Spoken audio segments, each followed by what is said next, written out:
Disney memasuki episode 61. Musuh telah tiba di kota Kemuning.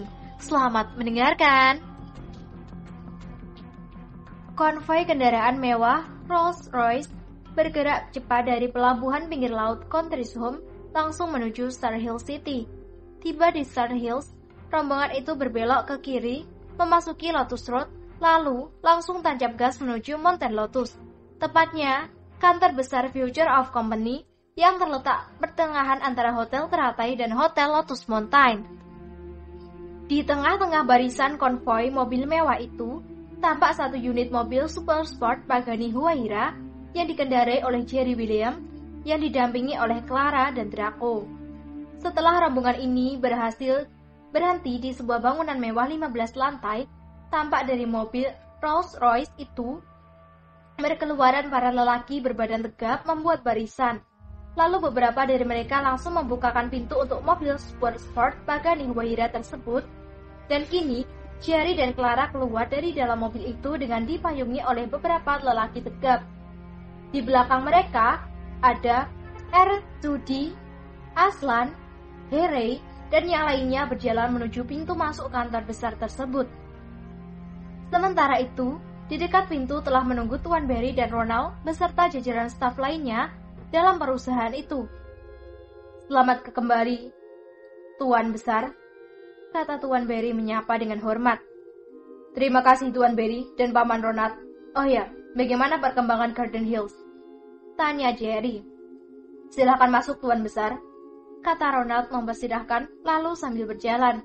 Mereka pun membahas tentang suntikan dana yang telah mereka berikan kepada perusahaan nyaris bangkrut Garden Hills Company itu.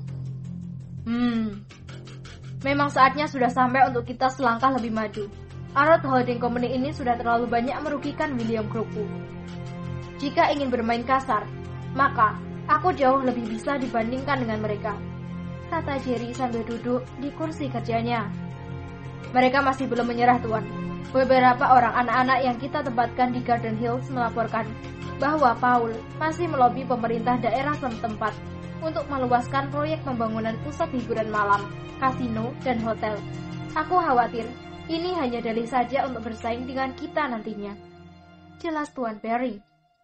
"Oh, begitukah? Paul.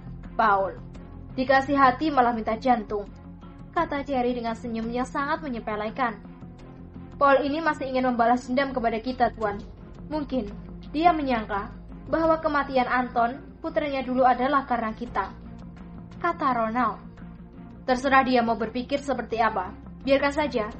Tapi jika keterlaluan, aku akan membuat hidupnya sama persis seperti Jimmy dan Jessica.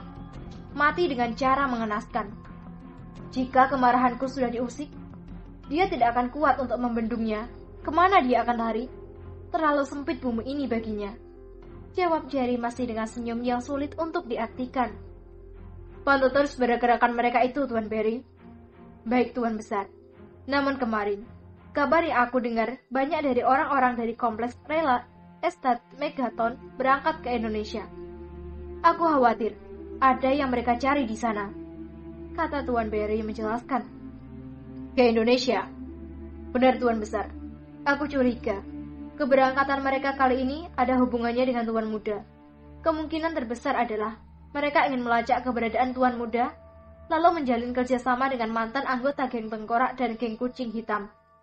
Bukankah menurut kebiasaan mereka selalu merekrut dan bekerja sama dengan orang-orang yang selalu bermusuhan dan berseberangan dengan kita?" kata Tuan Barry menjelaskan kekhawatirannya. Jika begitu, berarti Joe dan Tigor akan menghadapi masalah. Tapi aku yakin Tigor bisa mengatasi ini. Sementara Joe, aku percaya bahwa anak itu jauh lebih sadis daripada aku. Biarkan saja, itu bukan masalah besar. Hanya saja, Tigor perlu diberitahu tentang masalah yang bakal dihadapi, kata Jerry.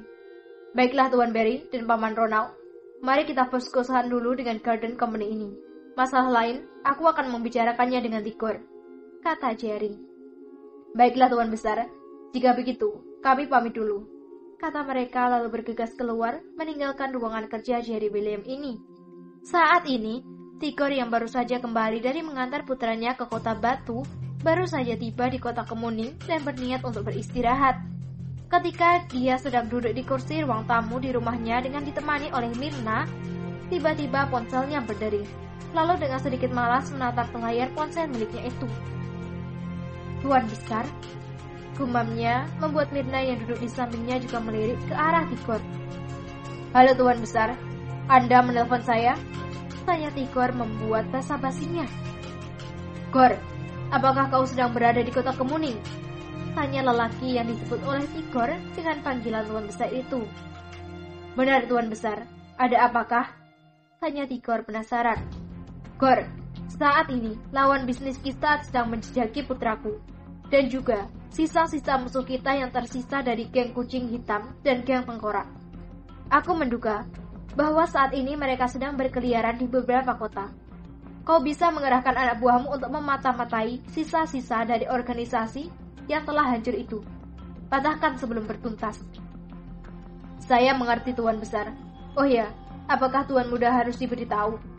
tanya Tigor. "Ajak dia sekalian untuk membantumu, atau kau yang membantu dia. Libatkan saja anak itu.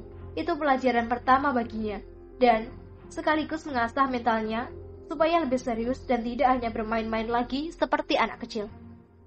Libatkan juga dia supaya dia tahu atas alasan mengapa aku mengasingkan dirinya. Seiring berjalannya waktu, dia akan belajar dari pengalaman," kata Tuan besar itu. "Baiklah Tuan besar, sekarang juga saya akan mengerahkan anak buah saya untuk melacak keberadaan orang asing ini, sekaligus selalu waspada terhadap segala kemungkinan. Terus terang saja bahwa Marvin saat ini masih berada di dalam penjara. Namun, masih ada Irfan, anaknya, Benny yang masih bebas. Saat ini, Venia dan Butet berada dalam perlindungan Irfan ini," kata Tigor. "Apa kau tahu kapan Marvin ini akan bebas?" tanya Tuan besar itu. "Aku masih menduga bahwa kemungkinan dia akan bebas dalam 2 tahun lagi. Namun, bisa lebih cepat jika dia tidak membuat masalah," jawab Tigor. "Begini saja, Gor. Sebarkan anak buahmu di Kota Batu. Larang mereka melakukan apapun aktivitas. Karena aku ingin agar mereka ini fokus memantau si Marvin ini. Jika ingin menebang pohon, biar sampai ke akar-akarnya. Ketika Marvin ini bebas, habisi mereka semua sebelum mereka sempat mengatur rencana." "Siap Tuan besar," kata Tigor. "Baiklah, atur segera. Aku akan mengakhiri dulu panggilan ini," kata lelaki yang disebut Tuan besar itu, kemudian mengakhiri panggilan telepon. "Ada apa bang?" tanya Mirna. "Lawan bisnis Tuan Jerry sudah memasuki kota Kemuning dan beberapa kota lainnya untuk mengumpulkan sisa-sisa geng tengkorak dan geng kucing hitam. Aku harus memerintahkan anak buahku untuk bersiap sedia menghadapi segala kemungkinan," jawab Tigor. "Oh, hati-hati bang," kata Mirna berpesan. "Aku keluar dulu ya sayang, kau di rumah saja," kata Tigor lalu mengelus pipi istrinya itu sebelum keluar meninggalkan rumah. Halo para pendengar, episode ini